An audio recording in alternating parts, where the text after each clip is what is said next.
Assalamualaikum warahmatullahi wabarakatuh. Selamat pagi, salam sejahtera buat kita semua. Jumpa lagi dengan di guru kita.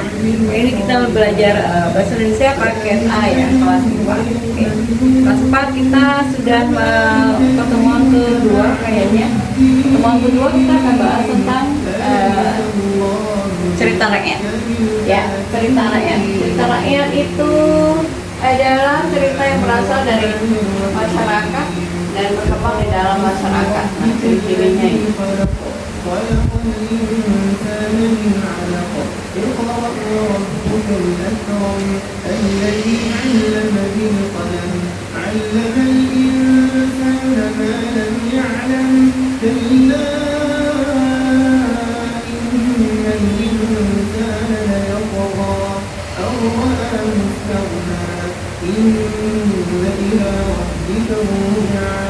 أرأيت الذي ينهى عبدا إذا صلى أرأيت إن كان على الهدى أو أمر بالتقوى أرأيت إن كذب وتولى ألم يعلم بأن الله Ceritanya adalah cerita yang berasal dari masyarakat dan diwariskan secara lisan dari generasi ke generasi. Biasanya cerita ini mengandung nilai moral, budaya, dan pesan kehidupan. Ya, ini juga cerita rakyat adalah cerita yang berasal dari masyarakat dan berkembang di dalam masyarakat. Ini ciri-cirinya. Sedangkan di sini ciri utamanya disampaikan secara lisan. Nah, ini kalau di sini disebutkan disampaikan secara turun temurun gitu ya. Tidak diketahui pengarangnya. Jadi ini bersifat anonim. Tidak diketahui siapa yang pertama kali membuatnya itu sama. Mengandung nilai moral atau pesan berkaitan dan adat dan budaya daerah. Nah, ini kalau di sini cuma ciri utamanya itu ada 4. Kalau di dalam buku paket ciri-cirinya ada 9. Kandungan nilai-nilai luhur, bersifat tradisional, mempunyai banyak versi dan variasi. Nah, memilih bentuk klise dan susunan atau cara pengungkapannya. Bersifat anonim. Ini anonim ya. Anonim itu artinya nama pengarang tidak dikenal. Jadi kosongkan. NN biasanya ditulis dengan NN. Nah, berkembang dari mulut ke mulut, cerita rakyat disampaikan secara lisan. Nah, ini contoh di sini ada contoh cerita rakyat rawa pening. Nah, di sini ini ada contohnya. Sedangkan di sini kita lihat dulu ada jenis-jenis cerita rakyat. Nah, jenis yang pertama bersifat itu legenda. Oke, legenda. Legenda maksudnya adalah cerita yang dipercaya pernah terjadi dan biasanya berkaitan dengan asal usul suatu tempat. Contoh cerita legenda itu Marin Kundang, ada Sang Kuryang ya, Sang Kuryang, Danau Toba. Nah, sedangkan ciri-ciri legenda itu bersifat atau berhubungan dengan tempat nyata. Tempatnya itu nyata, memang ada. Terus ada unsur sejarahnya di dalam. Nah, sifat yang kedua ya, jenis yang kedua mitos. Mitos apa itu mitos? Cerita yang berkaitan dengan dewa, makhluk gaib atau kekuatan supranatural. Jadi itu mitos. Mitos itu dari mulut ke mulut. Contoh cerita Nyi Roro Kidul. Ada cerita Dewi Sri. Nah, itu dia contoh-contohnya ya. Terus ciri mitos itu bersifat sakral ya. Sakral itu berarti memang nyata gitu ya. Terus berkaitan dengan kepercayaan masyarakat di daerah tertentu. Nah, jenis yang ketiga adalah dongeng. Nah, dongeng apa arti dongeng? Cerita khayalan yang tidak benar-benar terjadi, itu dongeng. Tetapi menghibur dan mengandung pesan moral. Itu dia dongeng. Oke. Dongeng contoh dongeng adalah bawang merah dan bawang putih. Ya. Terus ada timun mas dan lain sebagainya. Banyak cerita dongeng. Terus ciri-ciri dongeng itu bersifat imajinatif. Imajinatif itu sesuai dengan imajinasi pengarangnya. Imajinasinya apakah jenaka, terus yang kocak yang dan lain sebagainya ya. Terus bersifat ini tokohnya biasa manusia atau hewan. Itu bisa jadi hewan tokohnya. Kalau timun mas itu tokohnya orang, bawang merah bawang putih juga orang, tetapi ibaratnya dengan nama bawang ya ada bawang merah, bawang putih. Kalau bawang merah itu pedas mata ya, bawang putih itu ini. Tapi ke bawang merah tuh biasanya jahat. Oke, itu dia. Tokohnya bisa manusia atau hewan. Ketiga, unsur-unsur cerita rakyat. Unsurnya itu ada 5 kalau di sini ya. Tema adalah ide pokok cerita. Terus tokoh dan petokohannya, pelaku dalam cerita apa. Nah, alur jalan cerita. Alur itu ada terbagi 3. Ada di awal, ada di tengah, ada di akhir. Ada alur maju, alur mundur, dan alur campuran namanya. Alur maju itu sifatnya berarti menceritakan dari awal kisah itu sampai ke pelakunya atau pemerannya sampai habis. Itu dia. Secara terus menerus itu alur maju. Sedangkan alur mundur berarti melihat ke masa lalu kita, ke belakang. Kemarin saya bertemu dengan teman saya. Nah, cerita kemarin itu berarti melihat ke masa lalu. Nah, itu alur mundur yang digunakan. Sedangkan alur campuran berarti saat ini terus tiba-tiba ceritakan kembali ke kemarin. Nah, itu menggunakan alur maju dan mundur. Kedua-duanya digunakan. Latar. Nah, yang keempat adalah latar, ada latar waktu, latar tempat, dan latar suasana. Tempat berarti di mana peristiwa atau kejadian itu terjadi. Nah, sedangkan kalau tempatnya berarti ada di rumah, di sekolah misalnya, kalau cerita tentang pemakaman berarti di kuburan dan lain sebagainya. Kalau waktu berarti waktunya kapan saja, bisa pagi, siang, malam, ya, sore hari, nah itu waktu. Sedangkan suasana penggambaran cerita, kalau suasananya lagi cerita berduka berarti suasananya pasti sedih ya. Kalau cerita di pagi hari kita sedang belajar berarti suasananya lagi adem ayem gitu ya, diem gitu. Tapi suasana kalau diceritakan pada malam hari, nah kita melewati kuburan, melewati yang tempat yang sunyi, itu berarti suasananya jadinya mencekam ya, ceritanya mencekam. Nah itu dia, bicara tentang latar berarti ada 3 tadi. Nah yang kelima unsurnya adalah ada amanat. Amanat itu maksudnya pesan moral yang ingin disampaikan oleh pengarang. Apa saja pesan? Bisa lebih dari 1 pesan. Nah, ini lanjut, ada fungsi cerita rakyat. Fungsinya apa saja? Ada 4. Untuk menghibur, yang pertama menghibur masyarakat, yang kedua menyampaikan nilai moralnya, melestarikan budaya daerahnya, menjadi sarana pendidikan. Nah itu dia fungsi cerita rakyat. Contoh amanat cerita rakyat, contoh dari cerita Malin Kundang. Pesan moralnya, anak harus menghormati dan berbakti kepada orang tua. Anak-anak ibu pasti sudah pernah mendengar cerita Malin Kundang. Seperti apa Malin Kundang? Malin Kundang itu yang durhaka kepada orang tua, dia melawan orang tua, nggak mengakui orang tuanya yang miskin, yang sederhana hidupnya gitu. Tapi dia lupa dengan kehidupannya dulu yang dibesarkan oleh orang tuanya yang miskin itu. Nah jadi dia istilahnya dikutuk jadi batu ya, itulah namanya cerita dari cerita Malin Kundang. Jadi kita harus menghormati orang tua dan berbakti kepada orang tua walaupun orang tua kita miskin ya kan. Nah kesimpulannya adalah cerita rakyat merupakan bagian penting dari budaya karena mengandung nilai moral cerita, moral, sejarah, dan tradisi masyarakat yang diwariskan dari generasi ke generasi. Oke, itu tentang materinya. Kalau di sini diberikan contoh cerita rakyat Orawapeni. Nah, kita baca sama-sama. Pada zaman dahulu hiduplah seorang anak yang sakti. Kesaktiannya ini membuat seorang penyihir jahat iri. Penyihir jahat menyihir anak itu sehingga tubuhnya penuh luka dan bau yang sangat menyengat.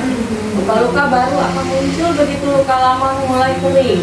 Keadaan kondisi tubuhnya itu tidak ada seorang pun yang mau berhubungan dengannya. Jangankan bertegur sapa, pendekatan saja orang tidak mau. Mereka takut tertular.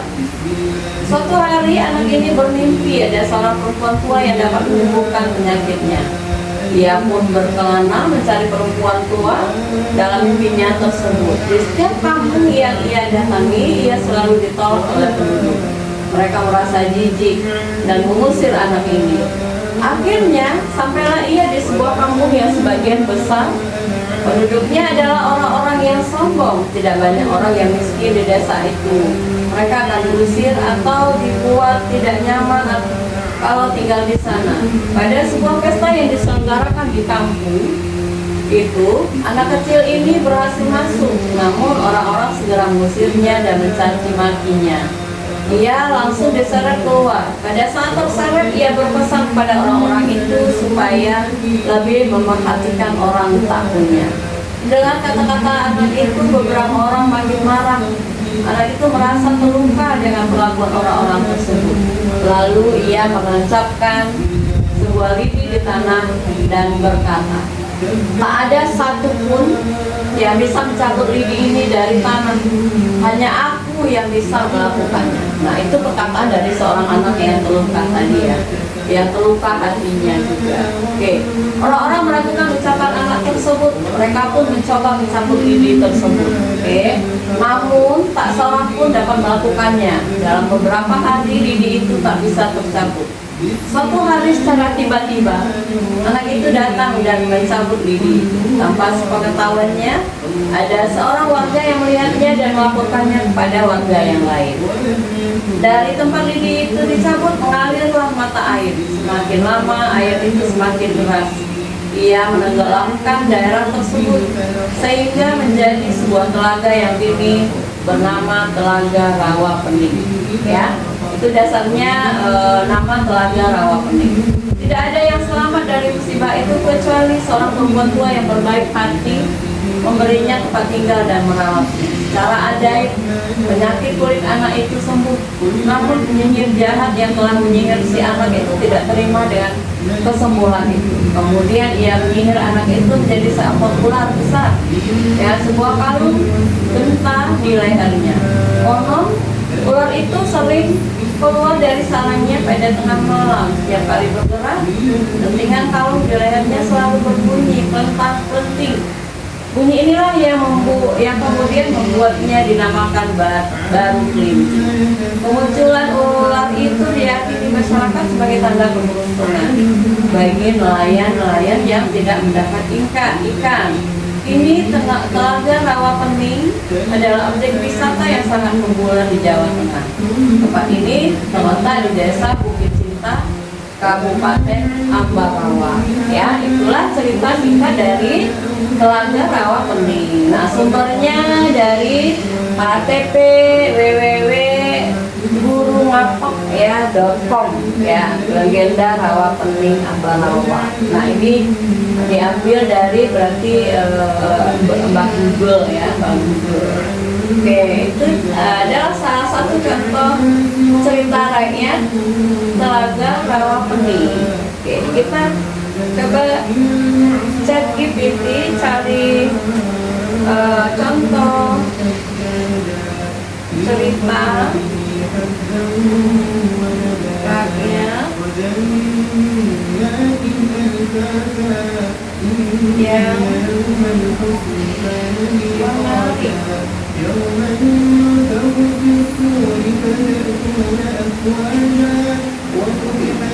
Oke, kita cari cerita yang menarik.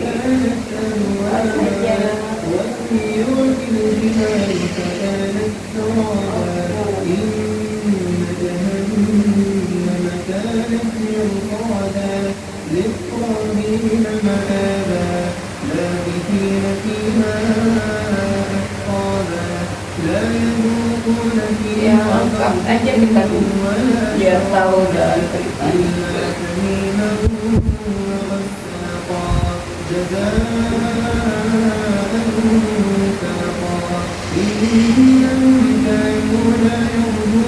Oke, nah ini lebih lengkap dari yang tadi ya. Tadi singkat banget, sekarang lebih lengkap. Cerita rakyat Malin Kundang. Pada zaman dahulu di sebuah desa di pesisir Sumatera Barat, ini berarti lokasinya Sumatera Barat ya di Sumbar. Hiduplah seorang janda miskin bersama anak laki-lakinya yang bernama Malin Kundang. Oke, ini janda miskin, jadi orang susah ya. Mereka hidup sangat sederhana untuk memenuhi kebutuhan hidup. Ibunya punya keras sehat. Malin Kundang adalah anak yang rajin dan kuat. Suatu hari ia berkata kepada ibunya bahwa ia ingin merantau ke negeri seberang untuk mencari pekerjaan agar bisa mengubah nasib mereka. Ibunya sebenarnya sangat sedih, tetapi akhirnya ia mengizinkan Malin pergi. Sebelum berangkat, ibunya berpesan agar Malin selalu ingat kampung halaman dan yang melupakan ibunya. Bertahun-tahun pun berlalu, Malin Kundang bekerja keras dan akhirnya menjadi seorang pedagang yang sangat kaya. Ya, sangat kaya. Ia bahkan menikah dengan seorang wanita cantik dari keluarga bangsawan. Nah, saking kayanya loh ya. Nah, suatu hari kapal Malin berlabuh ke kampung halamannya. Penduduk desa mengenali Malin dan memberitahu ibunya, dan hati penuh rindu ibunya datang ke pelabuhan untuk menemui anaknya. Ketika melihat Malin, ibunya langsung memeluknya sambil menangis bahagia. Namun Malin merasa malu kepada istrinya karena ibunya terlihat miskin dan berpakaian sederhana.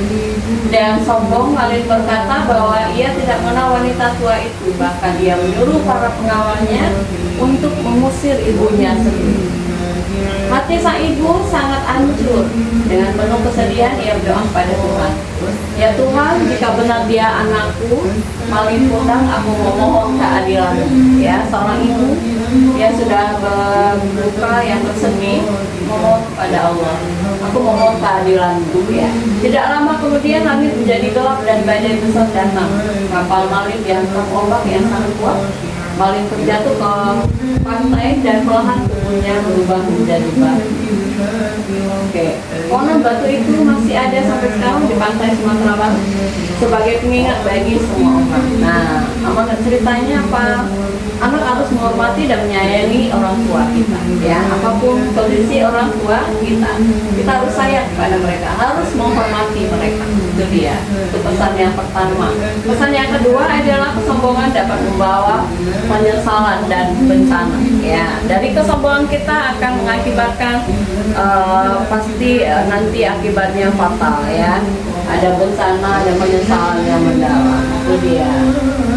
Oke, itu tuh contoh cerita Malin Kundang. Nah, contoh berikan contoh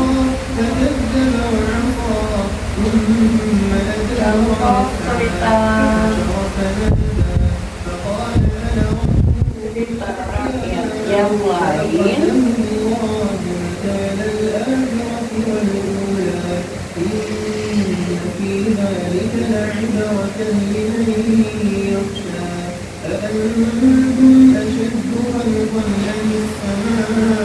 Oke, saya minta contoh cerita yang lainnya. Nah, ini Dada Timun Mas ya. Pernah dengar cerita Timun Mas? Sekarang jam berapa? Oke, masih. Cerita Timun Mas. Nah, kita sama-sama baca, sama-sama menyimak ya.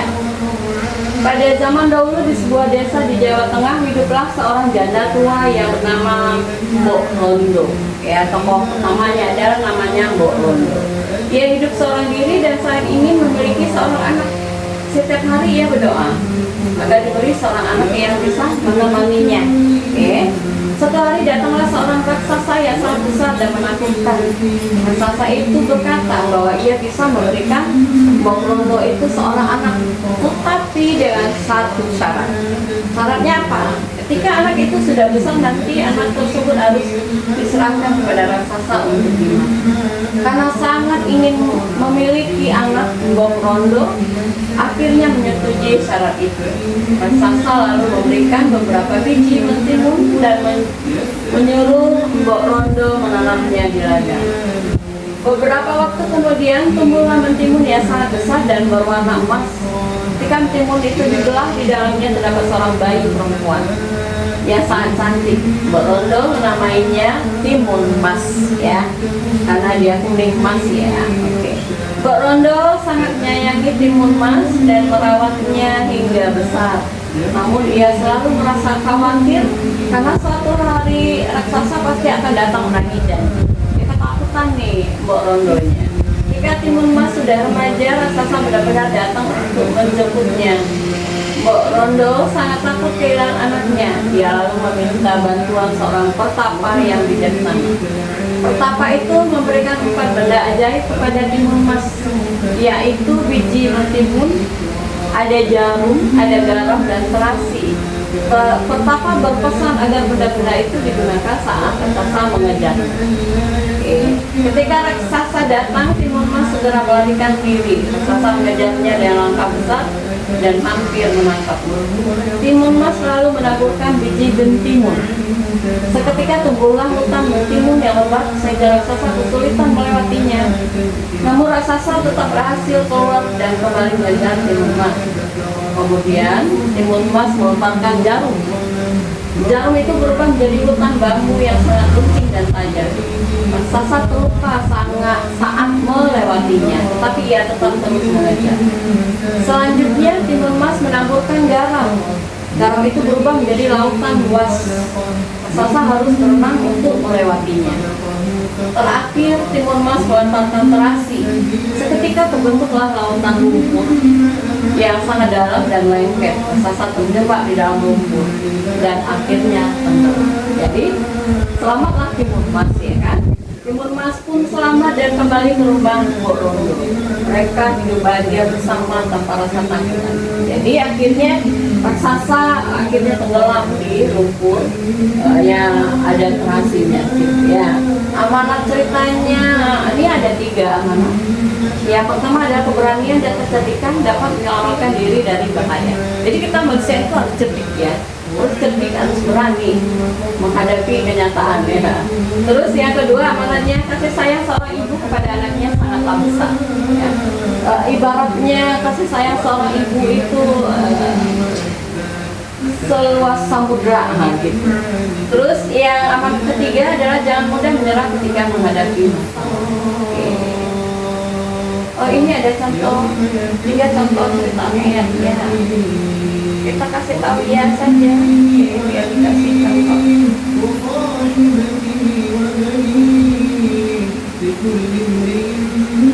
Nah, cerita Sang Kuryang. Pada zaman dulu di daerah Jawa Barat hiduplah seorang putri cantik bernama Dayang Sumbi. Ia hidup bersama anak laki-lakinya bernama Sang Kuryang. Oh, ini ceritanya anak yang jatuh cinta ya kepada ibunya sendiri. Itu nggak boleh ditiru. Kita lihat anaknya, kita harus mengendalikan emosi, jangan bertindak tanpa berpikir terlebih dahulu. Kejujuran dan kesabaran sangat penting. Oke, sudah itu aja cukup. Kita lihat lagi ke sini. Latihannya setelah baca bacaan di atas, jawablah pertanyaan berikut. Kita akan kembali bacaan tadi. Ini cerita tentang Telaga Rawapening, ya. Kita akan kembali, nanti ditulis ringkasan ceritanya, terus dengan bahasa sendiri boleh, tanpa lihat ini juga boleh, ceritakan dengan kalimat sendiri aja. Bagaimana watak dari tokoh baru Klinting? Nah, itu nanti cari siapa tokoh utama dalam cerita di atas, nah, di mana tempat kejadian ceritanya, amanat yang ingin dipesan, yang bisa dipetik itu apa saja, itu dia. Nah, ini ada cerita anak, ya. Cerita anak itu tentang dongeng 3 ikan. Ini fabel. Pada suatu hari ada 3 ekor ikan yang hidup dalam sebuah kolam yang cukup besar. 3 ikan tersebut bersahabat namun memiliki sifat yang berbeda. Ikan yang pertama memiliki sifat yang sangat bijaksana. Ini cerita tentang ikan. Itu lihat di modul masing-masing.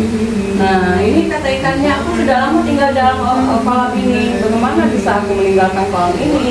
Apapun yang akan terjadi akan selalu terjadi. Karena itu aku tidak akan meninggalkan tempat ini. Jawab ikan ketiga. Dengan pendapat itu, pendapat kedua sahabatnya tersebut, akhirnya ikan pertama yang bijaksana pergi meninggalkan kolam melalui saluran tanpa kedua sahabat. Ia pun menuju rumahnya yang baru. Akhirnya aku selamat dari kedua peluang besar. Jadi ceritanya ini tentang ikan-ikan yang tidak mau mendengarkan pesan dari ikan yang pertama ya. Nah, ini pesan moral yang bisa kita ambil adalah jangan mudah menyerah ketika menghadapi tantangan. Gunakan kebiasaan dan kepintaranmu untuk bisa mengatasi suatu masalah. Nah, penugasannya ini seperti meringkas, Tugasan kedua siapa tokoh utamanya, berarti ada tugas 1 dan tugas 2. Nah, cukup itu. Oke. Cukup sekian pertemuan kita kali ini. Sampai jumpa lagi pertemuan selanjutnya. Jadi tugas yang pertama tadi ada tugas 1 ya, tentang telaga rawa-pening, jawab soalnya. Terus yang kedua tentang ini tugasan 2 di halaman 15. Oke, itu dia jawab. Ya, sampai jumpa lagi pertemuan selanjutnya. Selamat pagi, assalamualaikum warahmatullahi wabarakatuh.